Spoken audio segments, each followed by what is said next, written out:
नमस्कार प्रिय बंधुओं।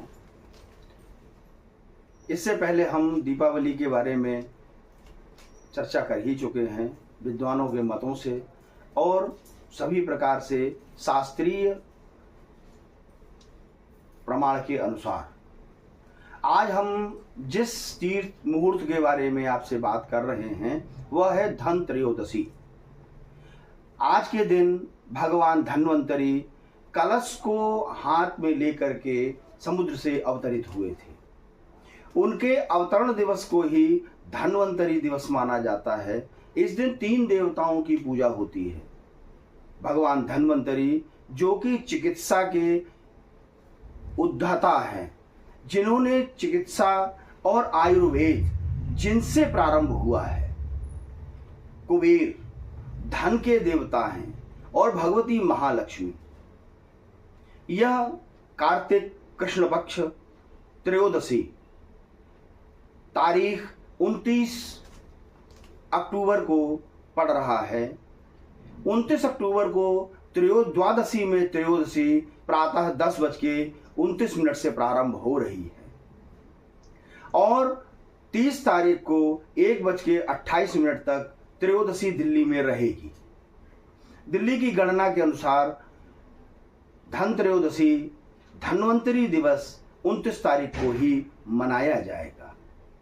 इस दिन धन्वंतरी दिवस में भगवान धन्वंतरी कलश को हाथ में लेकर के, अमृत कलश को लेकर के उनका प्रादुर्भाव हुआ था। इसलिए 5 चीजों का महत्व शास्त्र में लिखा हुआ है, सर्वोत्तम है। सबसे पहले कलश। बर्तन खरीदने का तो महत्व है, परंतु बर्तन में भी धातु होनी चाहिए। सोना, चांदी, पीतल या तांबा जो कि शुद्ध माना जाता है। लोहा शुभ या शुद्ध नहीं माना जाता। इसलिए स्टील के बर्तन, स्टील के कलश या कोई भी स्टील की वस्तु या लोहे की वस्तु नहीं खरीदनी चाहिए।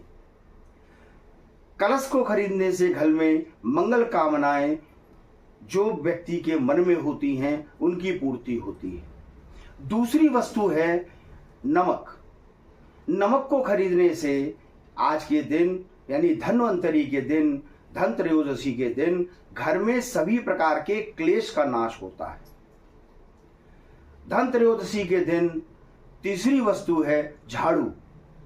झाड़ू स्वयं लक्ष्मी का स्वरूप है, इसलिए झाड़ू को आदर सम्मान से ही रखा जाता है और उसको पूजित ही माना जाता है, क्योंकि झाड़ू से घर की सफाई जरूर होती है, परंतु उसमें अगर किसी प्रकार से पैर का स्पर्श हो जाए तो हम लोग उसको चरण स्पर्श भी करते हैं। वो लक्ष्मी का स्वरूप है। चौथा, धनिया। धनिया भगवती महालक्ष्मी को अत्यधिक प्रिय है। कनक, धनिया और स्वर्ण 3 चीजें ऐसी हैं जो भगवती लक्ष्मी का अभिषेक भी किया जाता है। आंवला लक्ष्मी का स्वरूप है। धनिया और आंवले एक ही स्वरूप के हैं। और स्वर्ण आज ही के दिन खरीदना चाहिए। 5वीं वस्तु है आपका गोमती चक्र। गोमती चक्र भगवती महालक्ष्मी का प्रादुर्भाव गोमती चक्र और कलश के साथ उत्पन्न हुए थे।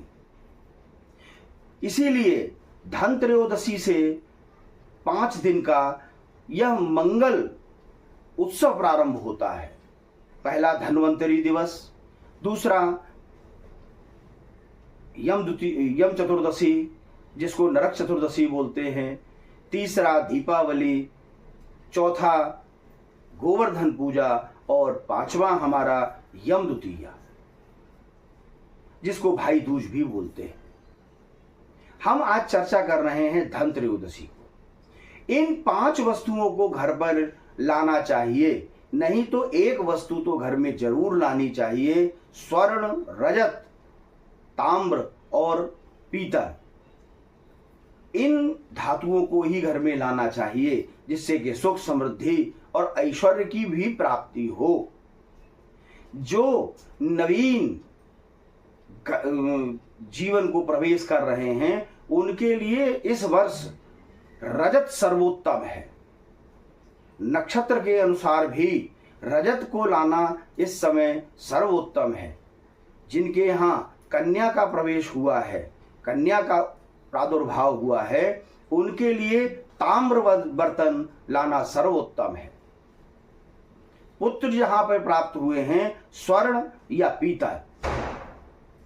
इस प्रकार से हमारे यहाँ शास्त्र में लक्ष्मी पुराण में लिखा हुआ है, श्री पद्मा प्रकृति सत्वा शांता चिक्षर रव्यया केवला निष्कला शुद्धा व्यापिनी व्योम विग्रहा। इन 5 दिनों में 12 लक्ष्मियां घर में प्रवेश करती हैं। घर में सुख शांति और समृद्धि का वास होता है। इस समय पूर्ण संयम से और भगवती की आराधना करते हुए ही करना चाहिए। देवो भूत्वा देवम त्यजेत। जिस देवता की आप कामना कर रहे हैं उस देवता के स्वभाव के तहत ही घर में रहना चाहिए, प्रसन्नता से, सुख से और सभी के प्रति सौहार्द रखते हुए। ऐसा करने से भगवान धन्वंतरी जो कि रोग के नाशक हैं, औषधि के देवता हैं, वह घर में रोग आदि नहीं होने देते और सुख समृद्धि और ऐश्वर्य प्रदान करते हैं। अगले अंक में हम आपको गोवर्धन जी की पूजा और यम द्वितीया के बारे में विस्तार से कि किस प्रकार से बहनें क्या ऐसा करें जिससे कि उनके भाई की वर्ष पर्यंत सुख समृद्धि और ऐश्वर्य प्रदान हो। परंतु इस बार केवल हमें आपसे यही कहना है कि नक्षत्र के अनुसार, दिन के अनुसार और घटी पल के अनुसार लोहे की कोई भी वस्तु खरीद करके घर पर न लाएं, जो कि दरिद्रता का सूचक है।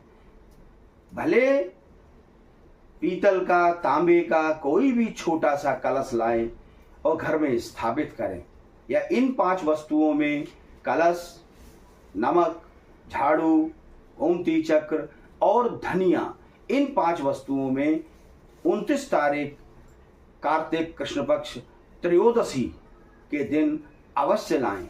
भगवान कुबेर की, भगवती महालक्ष्मी की और धन्वंतरी भगवान की कृपा आप लोगों पर हमेशा अनवरत रहे।